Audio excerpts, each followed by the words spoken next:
ನಮಸ್ಕಾರ ವೀಕ್ಷಕರೇ. ನಿನ್ನೆ ಎದ್ದಿದ್ದ ಊಹೆಯಂತೆಯೇ ಕೊನೆಗೂ ಬಿಹಾರ ಸಿಎಂ ನಿತೀಶ್ ಕುಮಾರ್ ರಾಜ್ಯಸಭೆ ಸೇರೋದು ಕನ್ಫರ್ಮ್ ಆಗಿದೆ. ನಾಮಿನೇಷನ್ ಅನ್ನು ಕೂಡ ಸಲ್ಲಿಸಿದ್ದಾರೆ. ಅದಕ್ಕೂ ಮುನ್ನ ತಮ್ಮ ನಿರ್ಧಾರ ಏನು ಅನ್ನೋದನ್ನ ಕೂಡ ವಿವರವಾಗಿ ತಮ್ಮ ಎಕ್ಸ್ ಖಾತೆಯಲ್ಲಿ ಹೇಳಿದ್ರು ಅನ್ನೋದು ಕೂಡ ಈಗ ಎಲ್ರಿಗೂ ತಿಳಿದಿರೋ ವಿಚಾರವೇ. ಆದ್ರೆ ಇದರ ಬೆನ್ನಲ್ಲೇ ಈಗ ವಿಪಕ್ಷಗಳು ತಮ್ಮ ಆಟವನ್ನ ಶುರು ಮಾಡಿವೆ. ಬಿಹಾರ ಎಲೆಕ್ಷನ್ ಬಳಿಕ ಸೈಲೆಂಟ್ ಆಗಿದ್ದವರೆಲ್ಲ ಈಗ ಮುನ್ನೆಲೆಗೆ ಬಂದು ತಮ್ಮದೊಂದು ಕಮೆಂಟ್ ಮಾಡ್ತಾ ಇದ್ದಾರೆ. ಬಿಜೆಪಿ ನಿತೀಶ್ ಕುಮಾರ್ಗೆ ಮೋಸ ಮಾಡ್ತು ಅನ್ನೋ ರೀತಿಯ ಹೇಳಿಕೆ ಆರ್ಜೆಡಿ ಕಡೆಯಿಂದ ಬರ್ತಾ ಇದೆ. ಇತ್ತ ಮೈತ್ರಿ ಸರ್ಕಾರದ ಮುಂದಿನ ಸ್ಟ್ರಾಟಜಿ ಏನು, ಮುಂದಿನ ಸಿಎಂ ಯಾರು ಅನ್ನೋ ಬಗ್ಗೆ ಕೂಡ ಚರ್ಚೆ ಮುಂದುವರೆದಿದೆ. ಮತ್ತೊಂದು ದಿಕ್ಕಲ್ಲಿ ರಾಜ್ಯಸಭಾ ಎಲೆಕ್ಷನ್ ನಲ್ಲಿ ದೊಡ್ಡ ಮಟ್ಟದಲ್ಲಿ ರಾಜಕೀಯ ದಾಟ ನಡೀತಾ ಇದೆ. ಇದೆಲ್ಲವನ್ನ ಒನ್ ಬೈ ಒನ್ ವಿವರಿಸ್ತಾ ಹೋಗ್ತೀವಿ. ಈ ವಿಡಿಯೋವನ್ನ ತಪ್ಪದೆ ಕೊನೆ ತನಕ ನೋಡಿ. ಅದಕ್ಕೂ ಮುನ್ನ ಮೀಡಿಯಾ ಮಾನ್ಸ್ಟರ್ ಚಾನಲ್ ಅನ್ನ ತಪ್ಪದೆ ಸಬ್ಸ್ಕ್ರೈಬ್ ಮಾಡಿ. ಎಸ್, ರಾಜಕೀಯದಲ್ಲಿ ಒಂದು ಚಿಕ್ಕ ಬದಲಾವಣೆ ಅಥವಾ ಬೆಳವಣಿಗೆ ನಡೆದ್ರು ಅದಕ್ಕೆ ದೊಡ್ಡ ತಿರುವು ನೀಡೋ ಕೆಲಸ ಆಗೇ ಆಗುತ್ತೆ ಅನ್ನೋದನ್ನ ಯಾರು ಬೇಕಾದ್ರೂ ಊಹಿಸಬಹುದು. ಅಂತದ್ರಲ್ಲಿ ಒಂದು ರಾಜ್ಯದಲ್ಲಿ ಸಡನ್ ಆಗಿ ಸಿಎಂ ಬದಲಾವಣೆ ಆಗ್ತಾ ಇದ್ದಾರೆ ಅಂದ್ರೆ ಅದು ಸೃಷ್ಟಿಸೋ ಚರ್ಚೆ ದೊಡ್ಡ ಮಟ್ಟದಲ್ಲೇ ಇರುತ್ತೆ. ಮೊದಲೇ ನಿತೀಶ್ ಕುಮಾರ್ ಅಂದ್ರೆ ಅವರು ಪಕ್ಷ ಬಿಟ್ಟು ಜಂಪ್ ಮಾಡ್ತಾರೆ ಅನ್ನೋ ವ್ಯಾಖ್ಯಾನ ಇತ್ತು. ಅದರಲ್ಲೂ 2024ರಲ್ಲಿ ಬಿಜೆಪಿಗೆ ಬಹುಮತ ಇಲ್ಲದೆ ಎನ್ಡಿಎ ಮಿತ್ರ ಬಲದ ಸರ್ಕಾರ ರಚನೆ ಆಗಿರೋದ್ರಿಂದ ಕಾಂಗ್ರೆಸ್ ಸೇರಿ ವಿಪಕ್ಷಗಳು ಮೈತ್ರಿ ಬ್ರೇಕ್ ಆಗುತ್ತೆ ಅನ್ನೋದನ್ನ ಸಾವಿರ ಸಲ ಹೇಳಿ ನಿರಾಶೆಯನ್ನ ಅನುಭವಿಸಿದ್ವು. ಆದ್ರೆ ಯಾವ ಬಿರುಕು ಇಲ್ಲದೆ ವಿಧಾನಸಭೆಯಲ್ಲಿ ಲ್ಯಾಂಡ್ ಸ್ಲೈಡ್ ಗೆಲುವು ಸಾಧಿಸಿದ್ದು ಎಲ್ಲಾ ವಿರೋಧಿಗಳ ಧ್ವನಿಯನ್ನ ಮುಳುಗಿಸಿತ್ತು. ಈಗ ಆ ಮಾತುಗಳಿಗೆ ತಕ್ಕಂತೆ ನಿತೀಶ್ ಕುಮಾರ್ ಸಿಎಂ ಸ್ಥಾನಕ್ಕೆ ರಾಜೀನಾಮೆ ಕೊಡೋ ಹಂತಕ್ಕೆ ಬಂದಿರೋದು ಮತ್ತೆ ಹಳೆ ಅಸ್ತ್ರಗಳನ್ನ ಮುನ್ನೆಲೆಗೆ ತರೋದಕ್ಕೆ ಅವಕಾಶ ಮಾಡಿಕೊಟ್ಟಿದೆ. ಇನ್ನು ಈ ಪ್ರತಿಕ್ರಿಯೆಗಳ ಪೈಕಿ ಹೈಲೈಟ್ ಆಗಿದ್ದು ಬಿಹಾರದಲ್ಲಿ ಎನ್ಡಿಎ ಪ್ರಮುಖ ಎದುರಾಳಿ ಆರ್ಜೆಡಿ ಪಕ್ಷದ್ದು. ಮೊದಲು ಪ್ರತಿಕ್ರಿಯಿಸೋ ಲಾಲು ಪುತ್ರ ತೇಜಸ್ವಿ ಯಾದವ್ ಸಿಎಂ ನಿತೀಶ್ ಕುಮಾರ್ ಅನ್ನ ಹೈಜಾಕ್ ಮಾಡಿದ್ದಾರೆ. ಬಿಜೆಪಿ ಜೊತೆ ಮೈತ್ರಿ ಅಂದ್ರೆ ಯಾರೇ ಸಿಎಂ ಆದ್ರೂ ಅವರನ್ನ ರಬ್ಬರ್ ಸ್ಟ್ಯಾಂಪ್ ಮಾಡ್ಕೊಳ್ತಾರೆ. ಒಂದು ವೇಳೆ ನಿತೀಶ್ ಕುಮಾರ್ ನಮ್ಮ ಜೊತೆ ಇದ್ದಿದ್ರೆ ಇವತ್ತು ಅವರಿಗೆ ಇಂಥ ಪರಿಸ್ಥಿತಿ ಬರ್ತಾ ಇರ್ಲಿಲ್ಲ, ನಾವು ಇದಕ್ಕೆಲ್ಲ ಅವಕಾಶ ಮಾಡಿ ಕೊಡ್ತಾ ಇರ್ಲಿಲ್ಲ ಅಂತ ನಾಜೂಕಿನ ಉತ್ತರವನ್ನ ಕೊಟ್ಟಿದ್ದಾರೆ. ಹಾಗೆ ಅವರ ಆರೋಗ್ಯ ಸುಧಾರಿಸಲಿ ಅಂತ ಹಾರೈಸಿದ್ದಾರೆ. ಆದ್ರೆ ತೇಜಸ್ವಿಗಿಂತ ದೊಡ್ಡ ಮಟ್ಟದಲ್ಲಿ ಚರ್ಚೆಗೆ ದಾರಿ ಮಾಡಿ ಕೊಡ್ತಾ ಇರೋದು ಲಾಲು ಪುತ್ರಿ ರೋಹಿಣಿ ಆಚಾರ್ಯ ಪ್ರತಿಕ್ರಿಯೆ. ಉದ್ದ ಟ್ವೀಟ್ ಮೂಲಕ ಪ್ರತಿಕ್ರಿಯಿಸಿರೋ ಅವರು ನಿತೀಶ್ರ ಇಂದಿನ ಪರಿಸ್ಥಿತಿಗೆ ಅವರೇ ಕಾರಣ ಅಂತ ಹೇಳಿ ಟಕ್ಕರ್ ಕೊಟ್ಟಿದ್ದಾರೆ. ನೀವು ಈ ಹಿಂದೆ ನಿಮ್ಮ ಮಿತ್ರರಿಗೆ ದ್ರೋಹ ಬಗೆದಿದ್ರಿ, ಅದು ನಿಮಗೆ ಈಗ ವಾಪಸ್ ತಟ್ಟಿದೆ ಅಂತ ಹೇಳಿ ಈ ಹಿಂದೆ ಆರ್ಜೆಡಿ ಜೊತೆ ಮೈತ್ರಿ ಮಾಡಿಕೊಂಡು ಬಿಟ್ಟು ಹೋಗಿದ್ದನ್ನ ನೆನಪಿಸಿ ಕಿಡಿಕಾರಿದ್ದಾರೆ. ನಿತೀಶ್ ಕುಮಾರ್ ಒಬ್ಬ ಅವಕಾಶವಾದಿ ಅನ್ನೋದು ನಮಗೆ ಅರ್ಥ ಆಗಿತ್ತು. ಆದ್ರೆ ಬಿಜೆಪಿ ಜೊತೆ ಯಾರೇ ಸೇರಿದ್ರು ಅವರು ಕೈಗೊಂಬೆ ಅಂತ ಆಗ್ತಾರೆ ಅನ್ನೋದು ನಿಮಗೆ ಗೊತ್ತಿರಬೇಕಿತ್ತು. ಇದೆಲ್ಲದರ ಮೂಲವೇ ನೀವು ಇಂಡಿ ಒಕ್ಕೂಟವನ್ನ ಬಿಟ್ಟು ಹೊರ ನಡೆದಿದ್ದು. ಅವತ್ತು ನೀವು ಹಾಗೆ ಮಾಡದೇ ಇದ್ದಿದ್ರೆ ಇವತ್ತು ಹೀಗೆ ಆಗ್ತಾ ಇರ್ಲಿಲ್ಲ. ಇದೆಲ್ಲ ಸಡನ್ ಆಗಿ ಆಗಿರೋದಲ್ಲ. 2 ವರ್ಷಗಳ ಹಿಂದೆಯೇ ಈ ಬಗ್ಗೆ ನಿರ್ಧಾರ ಮಾಡಿದ್ರು. ಈಗ ಅದನ್ನ ಎಕ್ಸಿಕ್ಯೂಟ್ ಮಾಡಿದ್ದಾರೆ ಅಷ್ಟೇ. ಇಂಥದ್ದೊಂದು ದಿನ ಬಂದೇ ಬರುತ್ತೆ ಅಂತ ಎಷ್ಟೋ ರಾಜಕೀಯ ನಾಯಕರು ಆಗಾಗ ಎಚ್ಚರಿಕೆ ಕೊಡ್ತಾ ಇದ್ರು. ಆದ್ರೆ ನಿತೀಶ್ ಕೇಳಲಿಲ್ಲ. ಈಗ ಅವರ ಅನುಭವಕ್ಕೆ ಬಂದಿದೆ ಅಂತ ಹೇಳಿದ್ದಾರೆ. ಅಲ್ಲದೆ ಮಹಾರಾಷ್ಟ್ರ ರಾಜಕೀಯ ಬೆಳವಣಿಗೆಗಳನ್ನ ಉದಾಹರಣೆ ಕೊಟ್ಟು ವ್ಯಂಗ್ಯವಾಡೋ ಕೆಲಸವನ್ನು ಮಾಡಿದ್ದಾರೆ. ಆದ್ರೆ ರೋಹಿಣಿ ತಮ್ಮ ಅನಿಸಿಕೆಯನ್ನ ಹೇಳಿ ಮುಗಿಸೋದರ ಒಳಗೆ ಅವರ ಬಗ್ಗೆಯೂ ಕೂಡ ಟೀಕೆಗಳು ಶುರುವಾಗುತ್ತೆ. ಯಾಕಂದ್ರೆ ಬಿಹಾರ ಎಲೆಕ್ಷನ್ ರಿಸಲ್ಟ್ ಬಂದಿದ್ದೇ ತಡ ಲಾಲು ಕುಟುಂಬದಲ್ಲಿ ಹೇಗೆಲ್ಲ ಹೈಡ್ರಾಮಾಗಳು ನಡೆದ್ವು ಅನ್ನೋದನ್ನ ಪ್ರತಿಯೊಬ್ಬರು ನೋಡಿದ್ದಾರೆ. ಒಂದು ಕಡೆ ತೇಜ್ ಪ್ರತಾಪ್ ಯಾದವ್ ಪಕ್ಷದಿಂದ ಹಾಗೂ ಕುಟುಂಬದಿಂದಲೇ ಸಪರೇಟ್ ಆದ್ರು. ಲಾಲು ಹೆಣ್ಣು ಮಕ್ಕಳೆಲ್ಲ ಲಗೇಜ್ ಪ್ಯಾಕ್ ಮಾಡಿಕೊಂಡು ಹೋದ್ರು. ಈಗ ದ್ರೋಹದ ಆರೋಪ ಮಾಡ್ತಾ ಇರೋ ರೋಹಿಣಿ ತಮ್ಮದೇ ಕುಟುಂಬ ತಮಗೆ ದ್ರೋಹ ಮಾಡಿದೆ ಅಂತ ಕಣ್ಣೀರು ಹಾಕಿಕೊಂಡು ಹೋಗಿದ್ರು.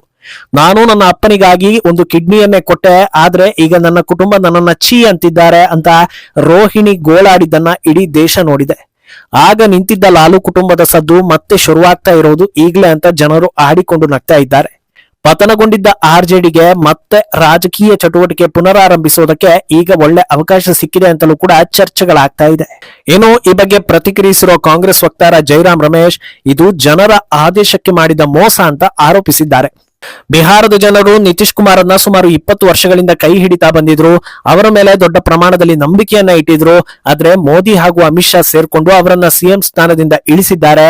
ನಾವು ಬಿಹಾರ ಎಲೆಕ್ಷನ್ಗೂ ಮುನ್ನ ಸಾಕಷ್ಟು ಸಲ ಇದನ್ನ ಹೇಳ್ಕೊಂಡು ಬಂದಿದ್ವಿ, ಖಂಡಿತ ಬಿಜೆಪಿ ನಿತೀಶ್ ಕುಮಾರ್ಗೆ ಸಿಎಂ ಸ್ಥಾನ ನೀಡೋದಿಲ್ಲ ಅಂತ. ಕೊನೆಗೂ ಅದು ಪ್ರೂವ್ ಆಗಿದೆ.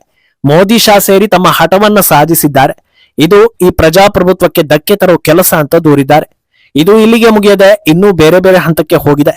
ಎಲೆಕ್ಷನ್ ಟೈಮ್ ಆಗಿರೋದ್ರಿಂದ ಇದನ್ನೇ ಅಸ್ತ್ರ ಮಾಡಿಕೊಳ್ಳೋ ಕೆಲಸ ಕೂಡ ಕೈ ನಾಯಕರ ಕಡೆಯಿಂದ ಆದಂತಿದೆ. ಇದೇ ವಿಚಾರ ಸಂಬಂಧ ಟ್ವೀಟ್ ಮಾಡಿರೋ ತಮಿಳುನಾಡು ಕಾಂಗ್ರೆಸ್ ನಾಯಕ ಮಾಣಿಕ್ಯಂ ಠಾಗೂರ್ ಇದು ಉಳಿದ ಮೈತ್ರಿ ನಾಯಕರಿಗೆ ಎಚ್ಚರಿಕೆ ಗಂಟೆ ಅನ್ನೋ ರೀತಿ ತಿರುಗಿಸಿ ಬಿಟ್ಟಿದ್ದಾರೆ.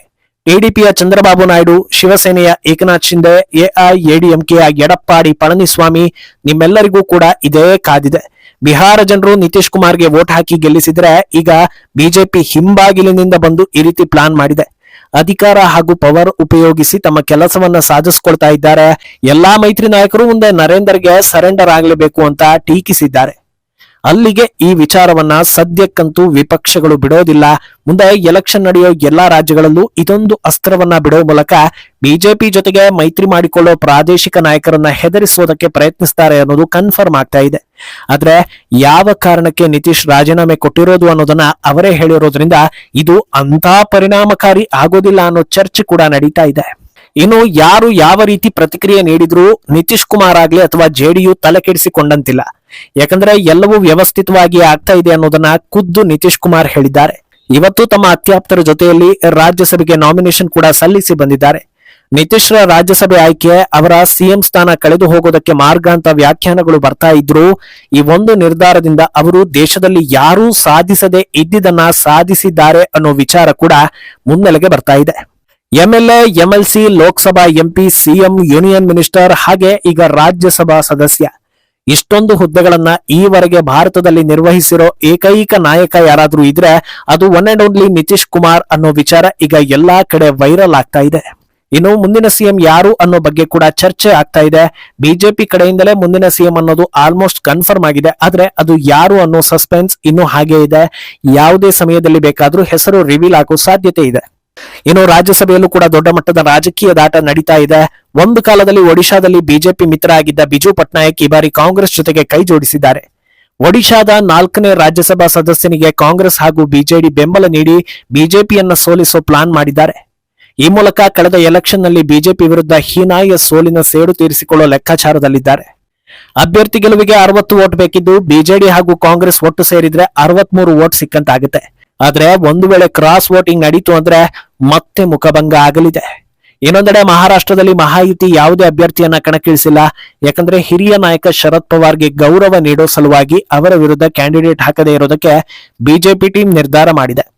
ಇನ್ನು ಇತ್ತ ಅಸ್ಸಾಂನಲ್ಲಿ ಕಾಂಗ್ರೆಸ್ ರಾಜ್ಯಸಭೆಯಲ್ಲಿ ಸ್ಪರ್ಧೆಯೇ ಮಾಡ್ತಾ ಇಲ್ಲ. ಅದರಿಂದ ಅಲ್ಲಿನ 3 ಸೀಟ್ಗಳು ಸುಲಭವಾಗಿ ಬಿಜೆಪಿ ತೆಕ್ಕೆಗೆ ಬೀಳೋ ಸಾಧ್ಯತೆ ಇದೆ.